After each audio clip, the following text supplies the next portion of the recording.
Hey guys, this is Jen here from Nails by Jen. Welcome back to my channel. If this is your first time to my channel, welcome to my channel.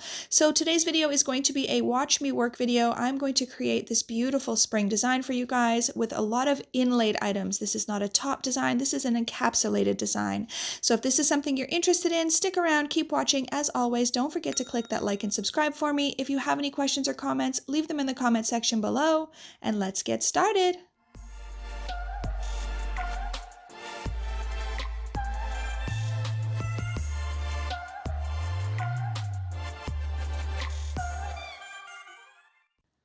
Alright guys, so I did not film the prep work or the removal of her old nails. So this is one of my fabulous longtime clients, and she did already have a set on, and we wanted to start fresh simply because after several months, when somebody has long nails, they just start looking a little wonky. It does not matter how much you try to fix them or alter them, cut out underneath to take the eagle talons out.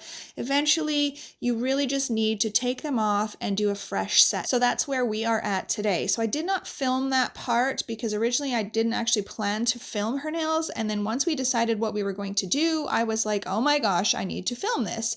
So basically I have already prepped and everything. If you're wanting to see how I prep, you can watch any of my other watch me work videos. I have all of that information in there.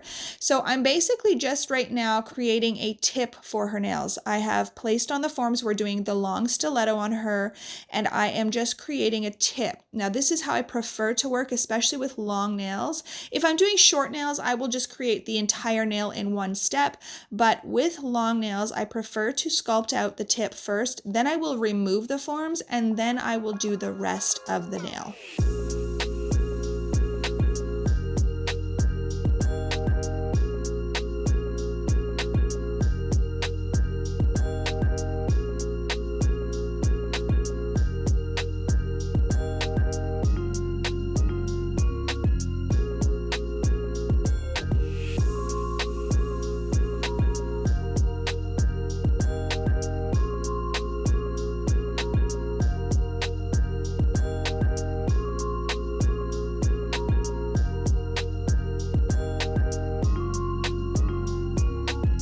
Now, something you want to keep in mind when you are creating the tip first and you're not really covering the entire nail is, as you can see right there, I just added a little extra bead where the natural nail meets and the acrylic meets, because I want to make sure that when I go to remove the form, it's not so thin that it's going to snap. I want to make sure that I've got enough bit of structure there, so when I go to remove that form and I kind of pinch it off, that it's not going to snap in half.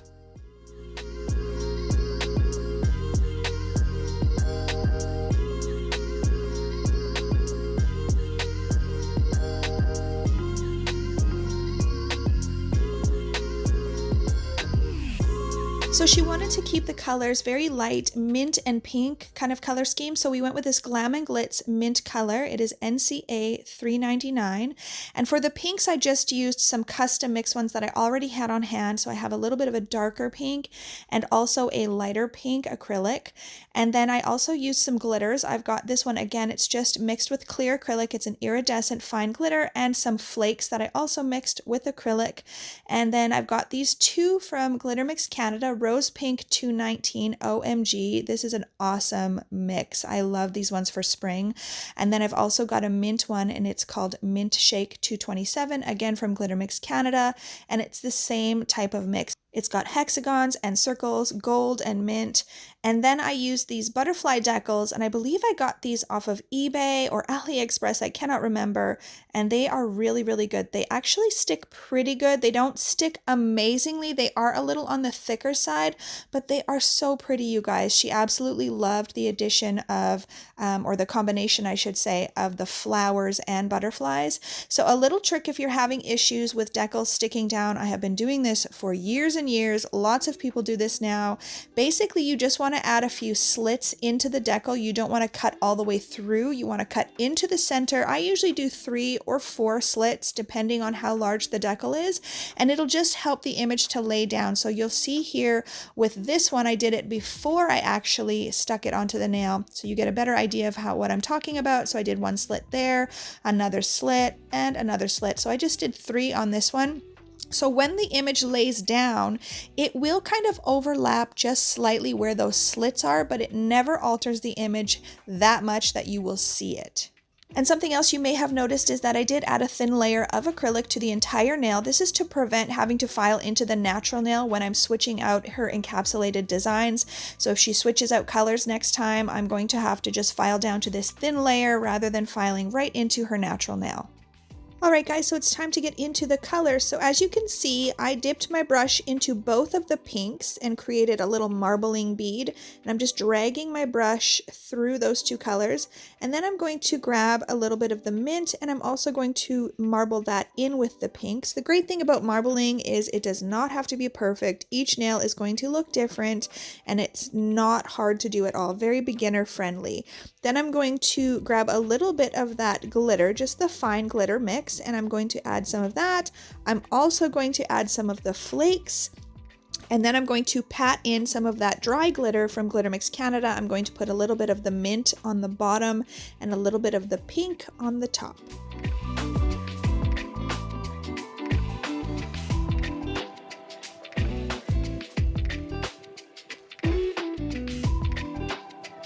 Now for the nails with the butterfly decals, I'm basically going to do the exact same thing, and I'm just going to marble and add the color around the decal, and I'm just going to omit the chunky glitter from Glitter Mix Canada.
And the last step before we get into shaping these babies into their sharp daggers is simply to encapsulate. So I'm just taking some clear acrylic. I'm using the Young Nails Speed Clear, and I do like to keep the fingernail pointed towards the table. That way the acrylic just flows naturally with gravity down the tip. And you can see I'm also being very, very careful not to get acrylic or monomer all over the skin. I cannot say this enough. I repeat myself all the time in these videos. Do not constantly wipe the skin with your monomer filled brush. We don't need to be doing that. That is not regular practice, and I see it on a regular basis. So please guys, don't do that. If you need to use a smaller brush in order to not be touching the skin, then just use a smaller brush. My brush is a size 10 or 12. I never go bigger than that. So as you can see, the acrylic has flowed nicely down to the tip. And to be honest, with this nail, I don't even think I added a second bead. So I will add a couple of beads to the larger nails, but other than that, I'm just going to go through all 10 fingers and I'm just going to encapsulate.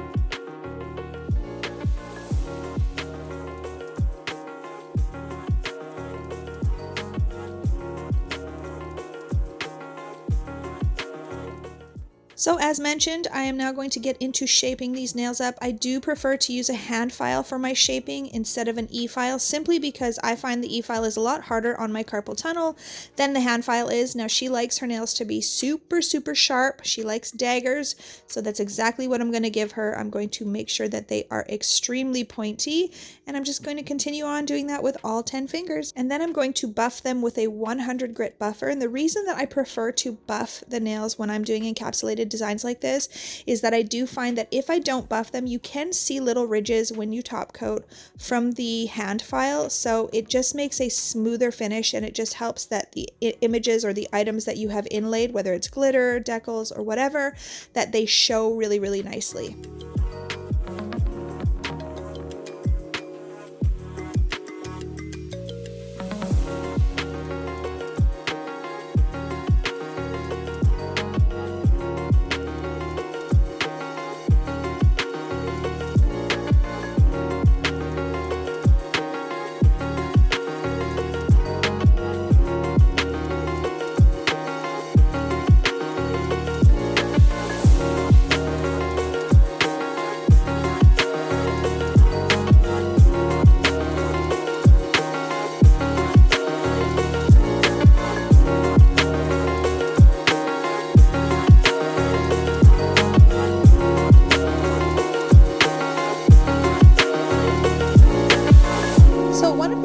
That I really love using is this little duster brush. I have several of them. I actually got a pack of 6, and the light pink one is really soft compared to the rest of them. I actually prefer that one, but they all are soft enough that you just use them on a low speed.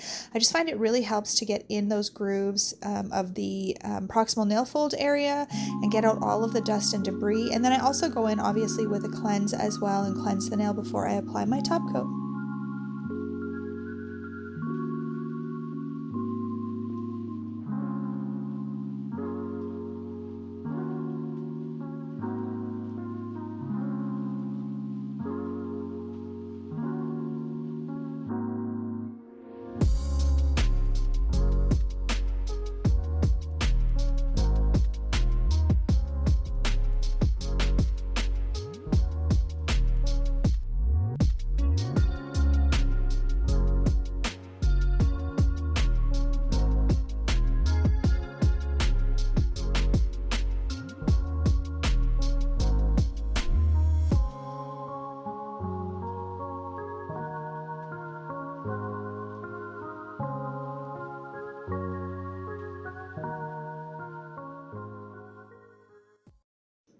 Alright you guys, so that is it for another Watch Me Work video. I love how these turned out. I know I say that all the time, but I do really love how they turned out, and I am just so excited for spring to hurry up and get here. I cannot wait for it, and these nails definitely give me spring vibes. So I hope that you enjoyed this video, you guys. If you did, please share it with someone else, and as always, have an amazing day.